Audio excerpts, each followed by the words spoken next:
ನಮಸ್ಕಾರ ಸ್ನೇಹಿತರೆ. ಹಿರಿಯೂರಿನಲ್ಲಿ ನಡೆದ ಶ್ರೀಕೃಷ್ಣ ಜನ್ಮಾಷ್ಟಮಿಯ ಮೆರವಣಿಗೆ ಅದ್ಭುತವಾಗಿ ನಡೆಯಿತು. ಇಂದು ಶ್ರೀಕೃಷ್ಣನ ಬಗ್ಗೆ ಹೆಚ್ಚಿನ ಮಾಹಿತಿಯನ್ನು ತಿಳಿದುಕೊಳ್ಳೋಣ. ಶ್ರೀಕೃಷ್ಣನ ಬಗ್ಗೆ ಅದ್ಭುತವಾದ ಮಾಹಿತಿ. ಶ್ರೀಕೃಷ್ಣನು 5252 ವರ್ಷಗಳ ಹಿಂದೆ ಜನಿಸಿದನು. ಹುಟ್ಟಿದ ದಿನಾಂಕ 18/7/3228. ತಿಂಗಳು ಶ್ರಾವಣ, ತಿಥಿ ಅಷ್ಟಮಿ, ನಕ್ಷತ್ರ ರೋಹಿಣಿ, ವಾರ ಬುಧವಾರ. ಜೀವಿತಾವಧಿ 125 ವರ್ಷ 8 ತಿಂಗಳು 7 ದಿನಗಳು. ಮರಣ 18/2/3102.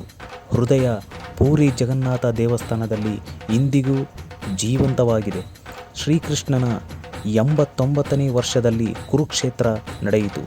ಕುರುಕ್ಷೇತ್ರದ 36ನೇ ವರ್ಷದ ನಂತರ ನಿಧನರಾದರು. ಭಗವಾನ್ ಶ್ರೀಕೃಷ್ಣನನ್ನು ವಿವಿಧ ಪ್ರದೇಶಗಳಲ್ಲಿ ವಿವಿಧ ಹೆಸರುಗಳಿಂದ ಪೂಜಿಸಲಾಗುತ್ತದೆ. ಅವುಗಳೆಂದರೆ ಮಥುರಾದಲ್ಲಿ ಕನ್ನಯ್ಯ, ಒಡಿಶಾದಲ್ಲಿ ಜಗನ್ನಾಥ, ಮಹಾರಾಷ್ಟ್ರದಲ್ಲಿ ವಿಠಲ, ರಾಜಸ್ಥಾನದಲ್ಲಿ ಶ್ರೀನಾಥ, ಗುಜರಾತ್ನ ದ್ವಾರಕಾದಲ್ಲಿ ಮತ್ತು ರಾಂಚೋಡ್. ಉಡುಪಿ ಮತ್ತು ಕರ್ನಾಟಕದಲ್ಲಿ ಶ್ರೀಕೃಷ್ಣ. ತಂದೆ ವಾಸುದೇವ, ತಾಯಿ ದೇವಕಿ, ಸಾಕು ತಂದೆ ನಂದ, ಸಾಕು ತಾಯಿ ಯಶೋಧ, ಸಹೋದರ ಬಲರಾಮ, ಸಹೋದರಿ ಸುಭದ್ರ. ಹುಟ್ಟಿದ ಸ್ಥಳ ಮಥುರಾ. ಹೆಂಡತಿಯರು ರುಕ್ಮಿಣಿ, ಸತ್ಯಭಾಮ, ಜಾಂಬವತಿ, ಕಾಳಿಂದಿ, ಮಿತ್ರವಿಂದ, ನಾಗಜಿತಿ, ಭದ್ರ, ಲಕ್ಷ್ಮಣ. ಶ್ರೀಕೃಷ್ಣನು ತನ್ನ ಜೀವನದಲ್ಲಿ ಕೇವಲ 4 ಜನರನ್ನು ಕೊಂದಿದ್ದಾನೆ ಎಂದು ವರದಿಯಾಗಿದೆ. ಶ್ರೀಕೃಷ್ಣನ ಜೀವನವು ಕಷ್ಟಗಳಿಂದ ತುಂಬಿತ್ತು. ತಾಯಿ ಉಗ್ರರ ಕುಲದವರು ಮತ್ತು ತಂದೆ ಯಾದವ ಕುಲದವರು. ಅವರದು ಅಂತರ್ಜಾತಿ ವಿವಾಹವಾಗಿತ್ತು. ಶ್ರೀಕೃಷ್ಣನು ಆಳವಾದ ನೀಲಿ ಬಣ್ಣದ ದೇಹದೊಂದಿಗೆ ಜನಿಸಿದನು. ಅವರು ತಮ್ಮ ಇಡೀ ಜೀವನದಲ್ಲಿ ಎಂದಿಗೂ ನಾಮಕರಣ ಮಾಡಲಿಲ್ಲ. ಎಲ್ಲ ಗೋಕುಲಗಳನ್ನು ನಲ್ಲನಯ್ಯ, ಕನ್ನಯ್ಯ ಎಂದು ಕರೆಯಲಾಗುತ್ತಿತ್ತು. ಶ್ರೀಕೃಷ್ಣನು ಕುಳ್ಳ ಮತ್ತು ಕಪ್ಪಗಾಗಿದ್ದಾನೆ ಎಂದು ಎಲ್ಲರೂ ಗೇಲಿ ಮಾಡಿ ಅವಮಾನಿಸಿದರು. ಅವರ ಬಾಲ್ಯವೆಲ್ಲ ಸಾವು ಬದುಕಿನ ಹೋರಾಟಗಳೊಂದಿಗೆ ಕಳೆದಿತ್ತು. ಬರಗಾಲ ಮತ್ತು ಕಾಡು ತೋಳಗಳ ಬೆದರಿಕೆಯಿಂದಾಗಿ ಶ್ರೀಕೃಷ್ಣನು 9 ವರ್ಷ ವಯಸ್ಸಿನವನಲ್ಲಿದ್ದಾಗ ಗೋಕುಲನಿಂದ ವೃಂದಾವನಕ್ಕೆ ತೆರಳಬೇಕಾಯಿತು. ಅವರು ಮತ್ತೆ ವೃಂದಾವನಕ್ಕೆ ಹಿಂದಿರುಗಲಿಲ್ಲ.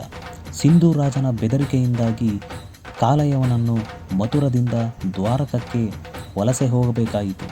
ಅವರು ವೈನತೆಯ ಬುಡಕಟ್ಟಿನ ಅಟವಿಕರ ಸಹಾಯದಿಂದ ಗೋಮಾಂತಕ ಕೊಂಡದಲ್ಲಿ ಜರಾಸಂಧುವನ್ನು ಸೋಲಿಸಿದರು. ಶ್ರೀಕೃಷ್ಣನು ದ್ವಾರಕವನ್ನು ಪುನರ್ನಿರ್ಮಿಸಿದನು. ಶಿಕ್ಷಣಕ್ಕಾಗಿ 16-18ನೇ ವಯಸ್ಸಿನಲ್ಲಿ ಉಜ್ಜಯಿನಿಯ ಸಾಂದೀಪನಿಯ ಆಶ್ರಮಕ್ಕೆ ತೆರಳಿದರು.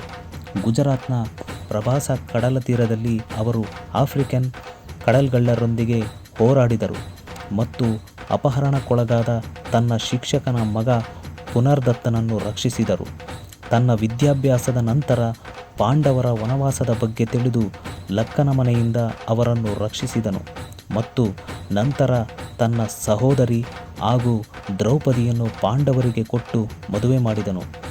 ಅವರು ಇದರಲ್ಲಿ ತುಂಬ ಸಕ್ರಿಯರಾಗಿದ್ದರು. ಫ್ರೆಂಡ್ಸ್, ದಯವಿಟ್ಟು ನಮ್ಮ ಚಾನಲನ್ನು ಸಬ್ಸ್ಕ್ರೈಬ್ ಮಾಡಿ, ಲೈಕ್ ಮಾಡಿ, ಕಾಮೆಂಟ್ ಮಾಡಿ, ಶೇರ್ ಮಾಡಿ. ನಮಸ್ಕಾರ.